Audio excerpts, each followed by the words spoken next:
Abrázame y escóndeme bajo tus alas, oh Señor. Cúbreme, abrázame y escóndeme bajo tus alas, oh Señor. No me dejes ir, deja que sienta de tu gracia y de tu amor.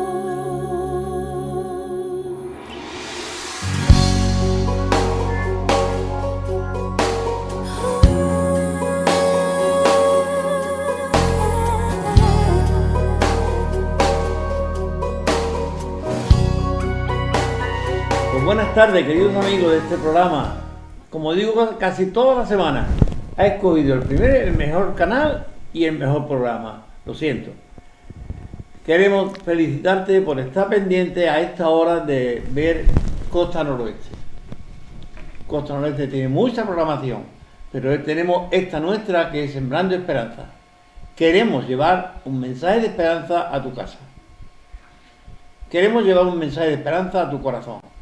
Queremos que la esperanza del Señor sea tu esperanza y no la esperanza que los hombres nos dan todos los días y los políticos y los políticos nos dan promesas que duran menos que la neblina de la mañana.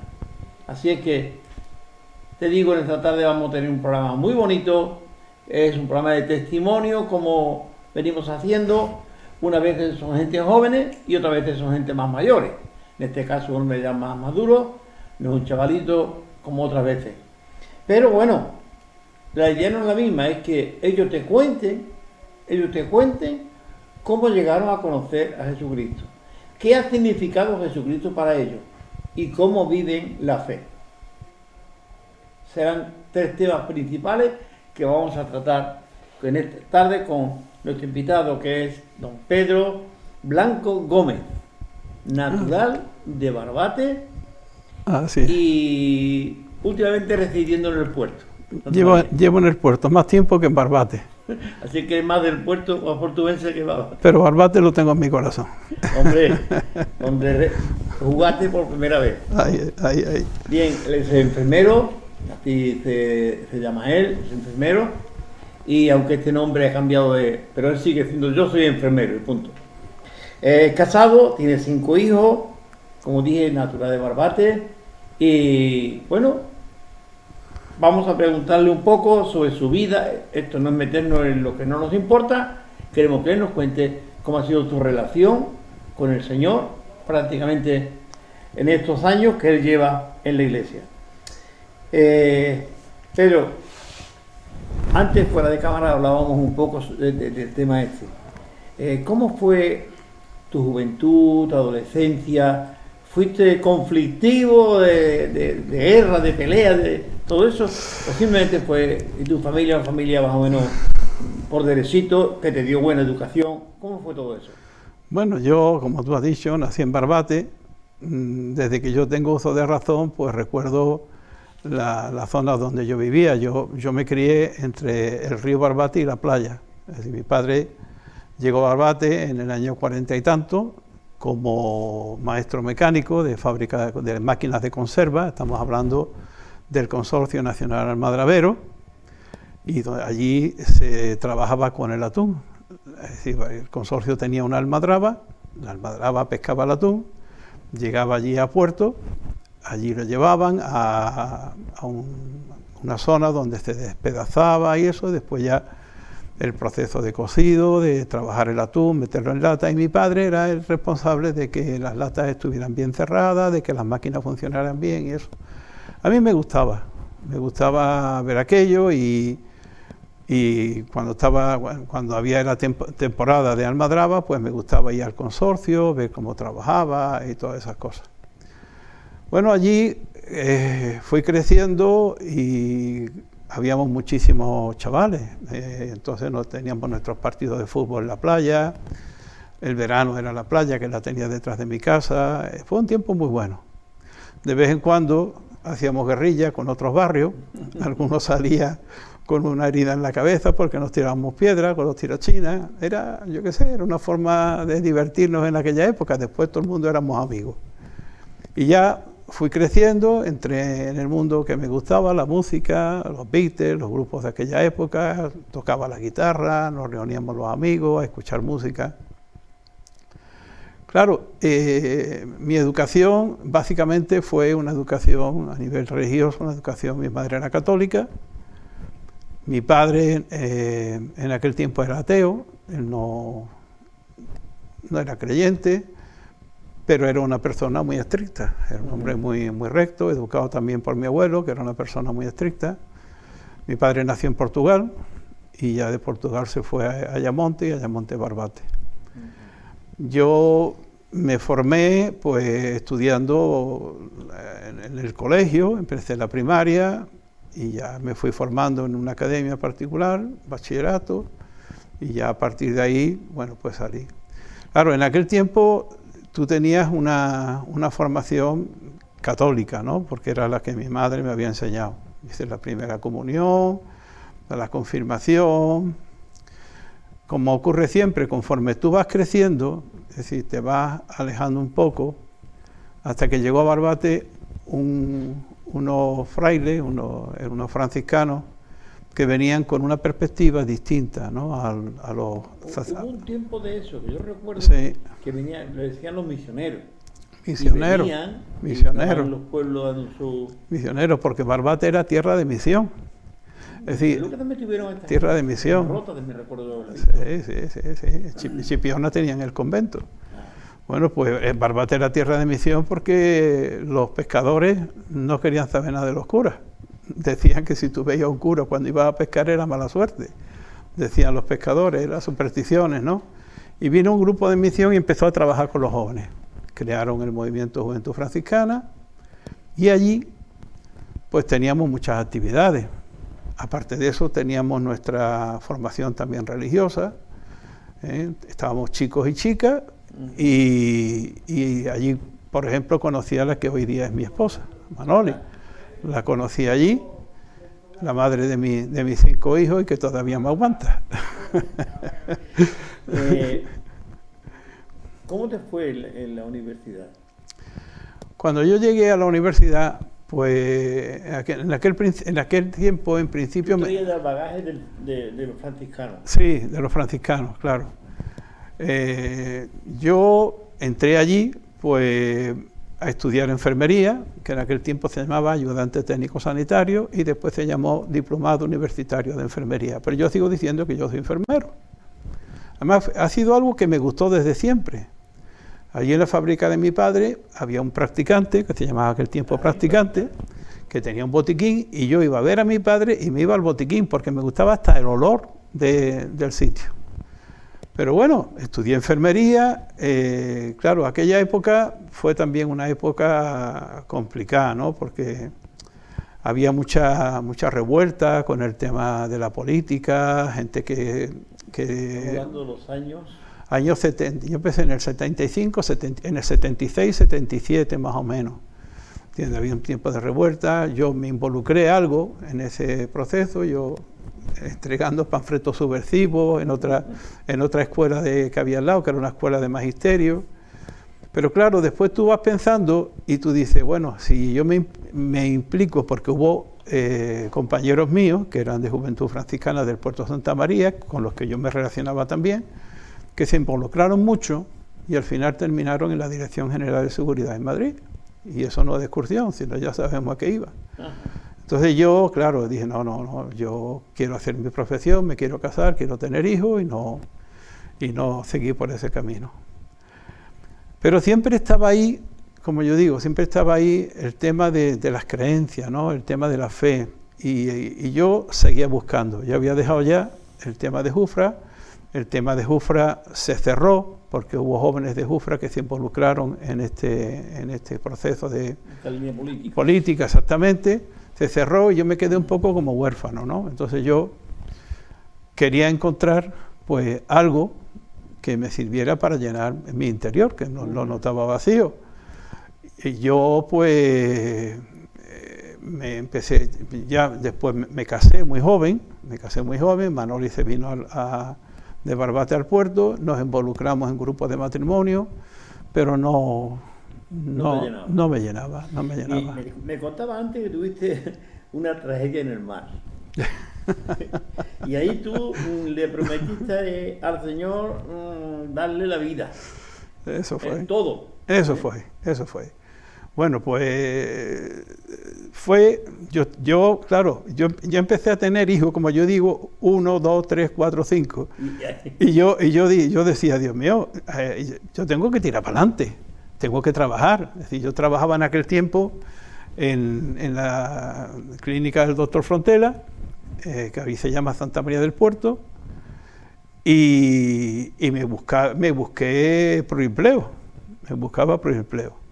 Tenía que trabajar, tenía que mantener a mi familia, y por otro lado también estaba el tema de lo que era, yo llevaba un consultorio, un laboratorio haciendo extracciones, todas las sustituciones que me salían las cogía, y eso era siempre, era parte de mi vida profesional y también para el sostenimiento de mi casa, pero estaba ahí esta parte que yo tenía ese vacío. Bueno, pues con toda esa carga de trabajo, estaba ya mi familia en Barbate, allí en casa de mi suegra, y llego yo, vengo del puerto de Santa María, yo no había dormido, había estado de guardia, había estado trabajando, llego y me dice mi suegra, mira, Manoli está con los niños allí en la playa, estaba allí mi cuñada, mi concuñado, que ya estaban casados, y me dice, ¿qué vas a hacer? ¿Te va a acostar? Digo, no, me voy a la playa. Yo siempre he nadado muchísimo, yo me nadaba, el otro día me lo decía un amigo de Barbate, Pedro, tú te nadabas a la playa de punta a punta, y a veces hasta la vuelta. Me gustaba nadar, me relajaba nadar. Me tiro al agua, empiezo a nadar, siempre me iba bien adentro, como dicen los marineros, bien afuera, y llega un punto en que me quedo sin fuerza, no podía seguir nadando, claro, una hipoglucemia. Tú vas con tu coche, te quedas sin gasolina, por mucho que aprietes el acelerador, el coche no anda, el coche se queda parado, y yo no podía más. Una bajada de azúcar. Una bajada de azúcar, exactamente, una bajada de azúcar. Además, yo me di cuenta que era una bajada de azúcar, no tenía fuerza. Yo había hecho, siendo muy joven, pesca submarina y estaba acostumbrado a tranquilizarme en el agua cuando me daban calambre, tenía muchos percances, pero bueno. Entonces, en ese momento yo intenté tranquilizarme. Me impulsaba con las manos, con la cabeza, me metía en el agua, me refrescaba para no perder el conocimiento, y en ese momento se te despierta en ti pues esa necesidad de buscar a Dios, porque sabes que haga lo que haga no depende ya de ti. A la orilla no llego. A la orilla no llego. Y yo le decía, Dios mío, ayúdame, yo te prometo que voy a hacer mejor, que voy a hacer mejor marido, que voy a hacer mejor. Y yo le hice un montón de promesas. Y metiendo todas esas cosas, llego, toco ya pie con la arena y salgo, me llevan al ambulatorio, me dieron unos cuantos vasos de agua con azúcar, y ya me puse de pie. Bueno, aquellas promesas duraron una semana, se acabó. Yo seguí exactamente igual. Mi vida, hombre, no es que yo no era ni de droga, ni de borrachera, ni nada, sino una persona con mucho carácter y dentro, digamos, de lo que era la vida hospitalaria, pues tú sabes, la vida hospitalaria es una vida de salir, de entrar y eso. Entonces yo procuraba siempre guardar el respeto a mi esposa, cosa que en los hospitales no se hacía, pero siempre te gustaba disfrutar de una libertad, ¿no? El trabajo en hospitales es muy estresante. Hay a veces que necesitas airearte, ¿no? Porque ver circunstancias tan complicadas que también te influye. Es decir, los profesionales sanitarios sufrimos también cuando vemos el sufrimiento de las personas, en ese sentido. Bueno, pues... Hay otro momento que me decías tú antes, que cuando ya llegaste a pararte y decir, bueno, a ver qué pasa, ¿no? En el accidente que tuviste, que también te hizo reflexionar y mirar para arriba. Yo había estado, como te decía antes, buscando. Llegué a buscar yo tenía un compañero en Frontera que pertenecía al Guru Maharaj. Y yo lo veía él, el Guru Maharaj, y yo lo veía él hacer como una serie de relajación, una serie de cosas. Y empecé a preguntarle a él, ¿no? Y entonces, cuando yo le pregunté, bueno, ¿para ti quién es el Guru Maharaj? Y me dice, para mí es Jesucristo en la segunda venida. Digo, venga, hombre, vamos a dejarlo ahí, lo dejamos ahí. Igual me pasó con los testigos de Jehová, que también estuvieron viniendo a casa. Y cuando yo le dije a ellos quién era para ellos Jesucristo, y me dicen que era Miguel el Arcángel que se había engendrado en María la Virgen. Y le digo, mira, ya está, para de contar, eso no lo dice la Biblia. Es Dios quien se encarna en María. Esos conceptos básicos, digamos, bíblicos, yo los tenía, pero cuando yo tuve el accidente de tráfico, que fue 4 o 5 meses después a punto de palmarlo allí en el mar de Barbate, por cierto, un mar muy bonito, digo, pues ya yo había pasado al hospital de Mora, de Cádiz, que está allí junto a la Caleta, era ya funcionario de la Diputación, muy joven, voy con mi R12 por el puente de Carranza, subiendo ya el puente de Carranza, y esto veo un autobús de estos que le llaman oruga, de estos que son de dos cuerpos, y a esto un CEA 124 que adelanta al autobús, y allí no te puedes escapar, porque allí está entre las vallas del puente y los mamelones de hormigón. Yo lo único que pude hacer fue pegar un frenazo y tirarme para la derecha, y me dio un porrazo y el coche lo destrozó, ¿no? Yo, cuando lo vi venir, en ese momento yo levanté los ojos al cielo y dije, Dios mío. Yo sabía que de allí no iba a salir. Dije, Dios mío.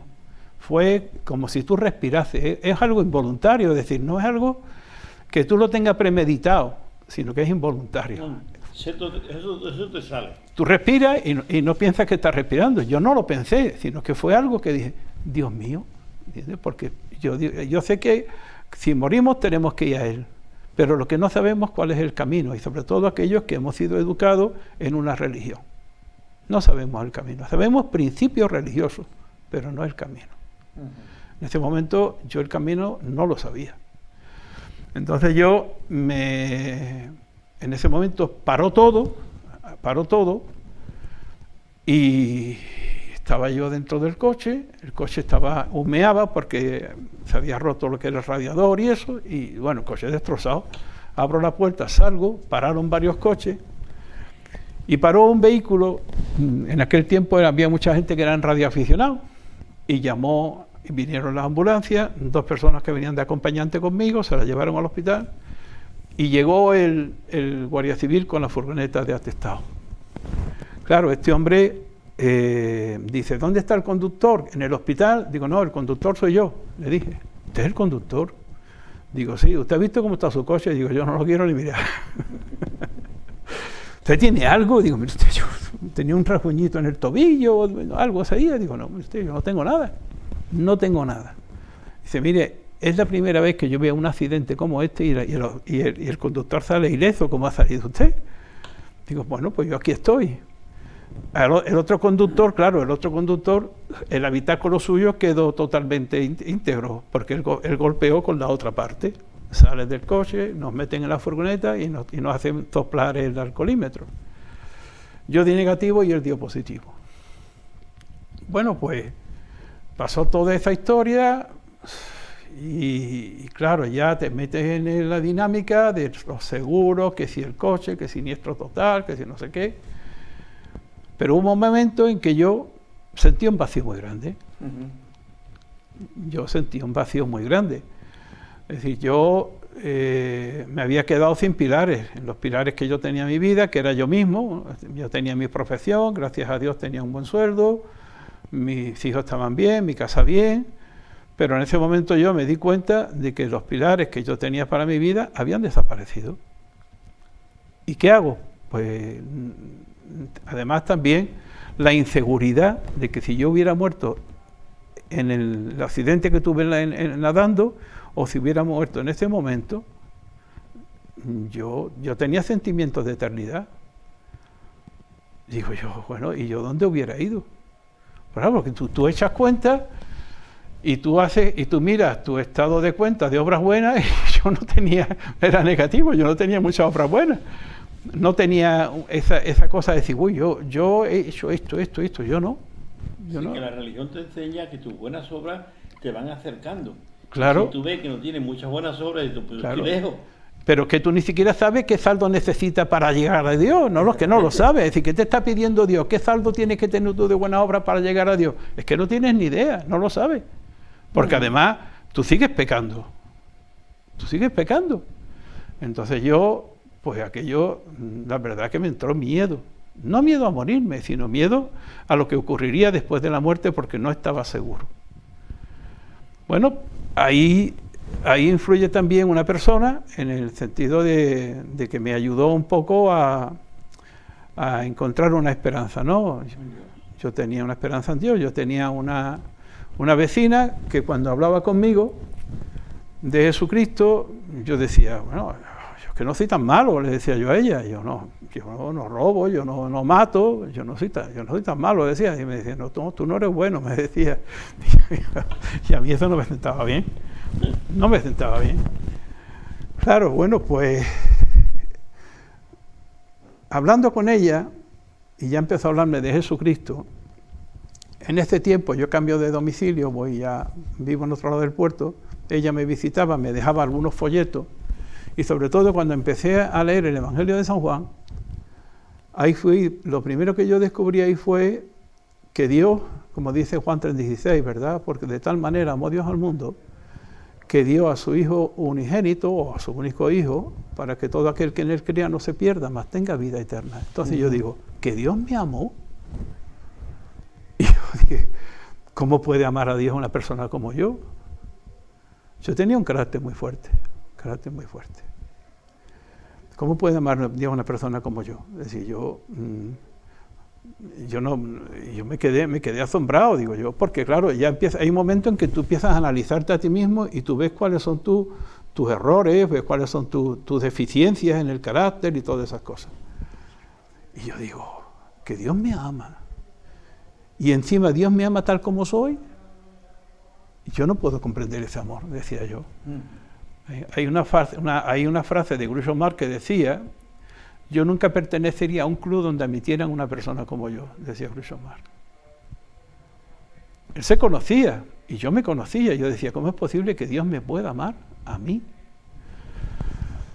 Habían tenido un sentido de culpa. De culpa, claro. De Sí, culpa, que claro. nadie te decía que tú eras malo, o en el sentido, sino que tú, aparte de que te dijera esta amiga que tú no eras tan bueno, pero es que tú reconocías de que Claro que sí. de que tú no eras tan bueno. Claro, ya tú empiezas a despertar ese sentimiento de culpa, exactamente. Una preguntita que tengo aquí.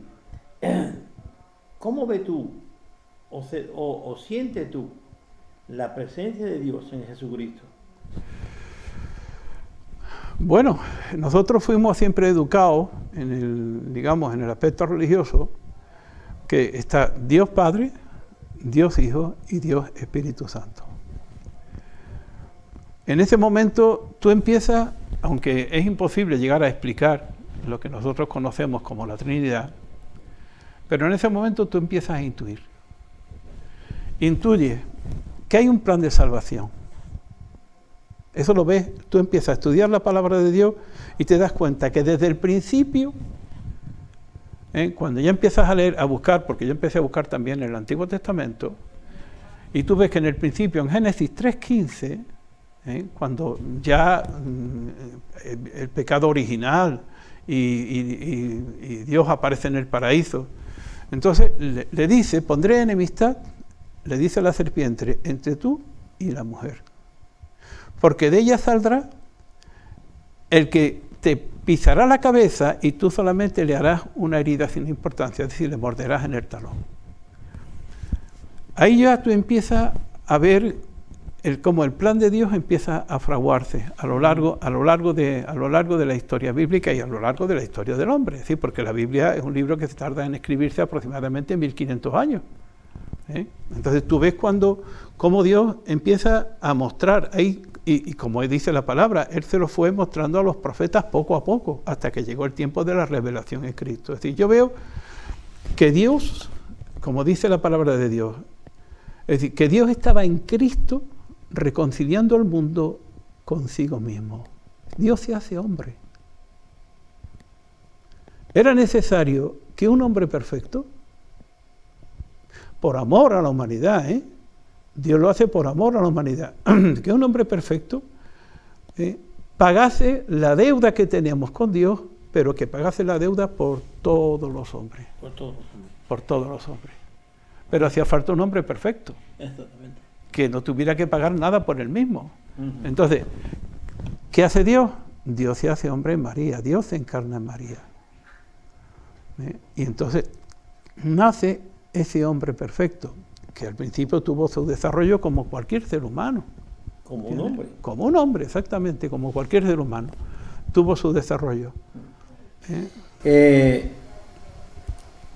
En una vida como la que tú has llevado, dice, tanto trabajo, tanto puro empleo, con los 5 niños también, que siempre son guerras en la casa. Uh-huh. Es decir, hoy, ¿cómo vives tú la fe? ¿Cómo vives tú esa fe que un día nació en tu corazón? ¿Cómo vives tú? No esa vida religiosa. Ya. ¿Cómo vives tú la fe, esa dependencia de Dios ahí, ese versículo de Juan que tú has citado, que de tal manera amó Dios al mundo, ¿no? ¿Cómo vives tú eso? Hay algo que los cristianos evangélicos muchas veces no llegamos a entender desde un principio. Yo siempre digo que lo que es la santificación, ¿no? Ese proceso que se va dando en el creyente para que cada día nos parezcamos más a la persona de Cristo, que ese es el propósito por el cual Dios nos llama. Dios no nos llama para que seamos personas religiosas. Dice la palabra de Dios que Dios es amor. Y nosotros somos hijos de Dios, en Cristo. Porque hemos creído en Cristo, somos hijos de Dios. Antes de conocer a Cristo, somos criaturas de Dios. Entonces somos hijos de Dios. Y si somos hijos de Dios y la genética espiritual de Dios es el amor, nosotros tenemos que tener amor. Para tener amor, muchas veces pensamos, ¿qué es lo que dificulta para que nosotros seamos un canal del amor de Dios? ¿Qué es lo que dificulta eso?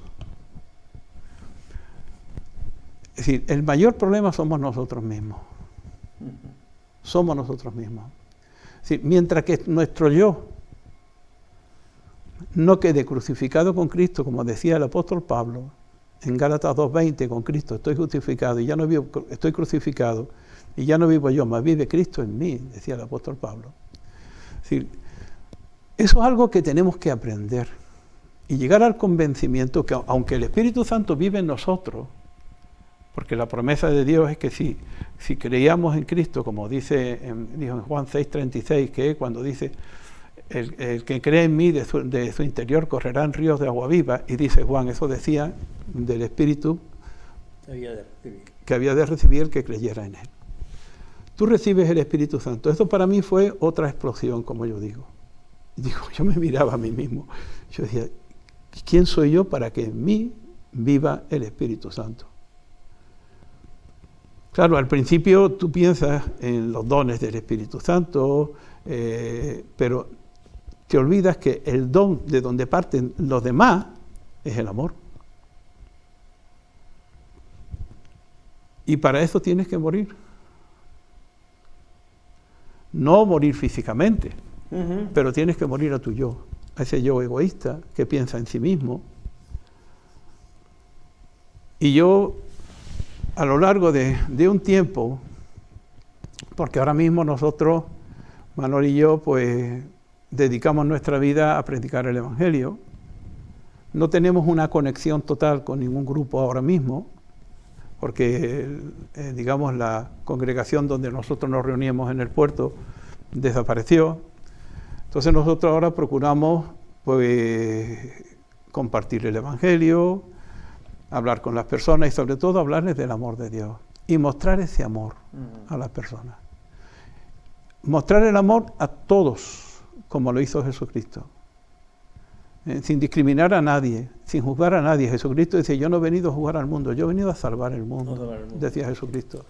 Entonces nosotros procuramos demostrar ese amor, tanto a nivel de pareja como matrimonio, que eso también es un escollo para el creyente. Es un escollo porque no se nos educa a ser esposo. Mi esposa. A la esposa siempre se le presume el sacrificio por ser madre, ser una persona más sacrificada, pero al esposo no se le educa a vivir ese amor, como decía el apóstol Pablo, dice, tenemos que amar a nuestras esposas como Cristo amó a su iglesia, dando la vida por ella. Sí, ese yo espera que la mujer sea generosa, pero no, el que tiene que ser generoso es el hombre. El hombre. Tiene que ser generoso el hombre. Y ese amor lo tiene que vivir primero en tu casa. El amor a tu esposa, el amor a tus hijos, el amor a tus nietos, primero en tu casa. Y después de tu casa, ya ese amor lo vas viendo en los demás. Dijo Jesús a los apóstoles, primero vete a predicar a Jerusalén. Jerusalén. Luego a Samaria, que eran medio judíos. Y luego hasta los últimos de la tierra, ya a todos los gentiles, ¿no? O sea, a todos los primero gentiles. a tu esposa, primero a tus vecinos. Bien, tengo ya, porque el reloj, como digo siempre, esto no para. A la gente que te está escuchando, y te han escuchado tu testimonio y tu experiencia con el Señor y tu fe, ¿tú qué les dirías? Que de alguna manera despertar en ellos la curiosidad o el deseo de tener la esperanza que tú tienes. Mira, yo les diría, y como digo a mis conocidos allí en Barbate o en el puerto, yo les digo que piensen que Dios les ama incondicionalmente. Que da igual lo que hayan hecho en sus vidas. Da igual, el Señor te ama y te acepta como tú eres. Para demostrártelo, Dios envió a su Hijo Jesucristo a pagar la deuda que todos los seres humanos tenemos con Él, porque nadie puede cumplir perfectamente lo que es la ley moral de Dios. Entonces yo te digo que si tú estás inquieto, si estás preocupado por el destino eterno de tu alma, piensa en ese amor, acércate a Dios, porque Él te ama y te ama de una manera incondicional. Dile a Dios que te revele cuál es el plan de Él para tu vida y que Él te dé el conocimiento de la persona de su Hijo. Y podrás ver que Jesucristo entregó su vida para pagar por tus pecados, para reconciliarte con Dios y darte lo que es la vida eterna con su resurrección. Muy bien. Y la seguridad. Y la seguridad. Y la seguridad de que un día, cuando cerremos los ojos de aquí, nos estaremos abriendo allí. Exactamente. Bueno, Así pues, es. Pedro, muchas gracias, hombre. A Yo ti. creo que nuestro público, bueno, si no se ha enterado mucho, pues que llame por teléfono y lo vamos a explicar del todo. Tengo el Nuevo Testamento, ya, queridos amigos, la Biblia no la tengo ahora mismo, se me ha agotado, y tengo el Nuevo Testamento. Tú me lo pides, yo te lo voy a regalar, ¿vale? Es muy interesante, buena lectura, se puede leer bien, no es un libro muy gordo que nos asusta, por lo menos a mí me asusta. Pero sí te quiero dejar un texto. El apóstol Juan escribe el Evangelio de Juan y sus 3 cartas. Y cuando está terminando el Evangelio, parece que alguien le pregunta, quiero imaginar, ¿para qué tantos libros y tanta lectura? Y dice Juan que si todas las cosas que hizo Jesús, estando aquí en la tierra durante aquellos 3 años, se escribieran una por una, no cabría en el mundo los libros. Creo que Juan era un poco andaluz, exagerado. En el mundo no cabrían los libros. Pero sí te quiero decir esto, y esto lo dice Juan. Pero estas que se han escrito, no hay muchos libros, pero estas se han escrito, dice Juan, Evangelio de Juan 20, 21, por si tú 31, por si tú quieres buscarlo en tu Biblia. Pero estas que se han escrito es para que creáis que Jesucristo es el Hijo de Dios y para que creyendo tenga vida eterna, que es el énfasis que tenía hecho nuestro invitado Pedro. Sí. Tú si crees en Jesucristo, tienes vida eterna. No tendrás, tienes ya. Desde hoy que estás aquí vivo, tenemos la vida eterna garantizada, que será un paso hacia el otro lado, nada más. Bien, querido amigo, te tengo que dejar. decirte que Dios te bendiga. Pídeme el Nuevo Testamento, yo te lo voy a regalar, ¿vale? Si quieres hablar del tema, los números salen por ahí, de WhatsApp, a números fijos de casa, como el número del móvil. Y ¿qué más te digo? Si me ve por la calle quiero el Nuevo Testamento, tú me lo dices, me para y yo te lo entrego. ¿De acuerdo? Que Dios te bendiga. Nos vemos la semana que viene con otro testimonio aproximadamente igual que el que hoy hemos escuchado, pero quizás de personas más jóvenes. Que Dios te bendiga. Nos vemos la semana que viene. Y Pedro, muchísimas gracias. A ti, Pepe. Bueno, que Dios utilice esta conversación que hemos tenido para llevar esperanza. Eso es. ¿Sabes? Mañana tengo que ir a Jerez a entregar un libro a un señor que me dijo: Pepe, no pare, sigue dando ese programa. Es extraordinario y mañana vamos a ir a verlo, otro hermano y yo, para entregarle un libro que me ha pedido, que yo estaba regalando aquí. Así es que, amigo Diego, mañana te veo, ¿vale? Que Dios te bendiga. Querido amigo, adiós, nos vemos la semana que viene.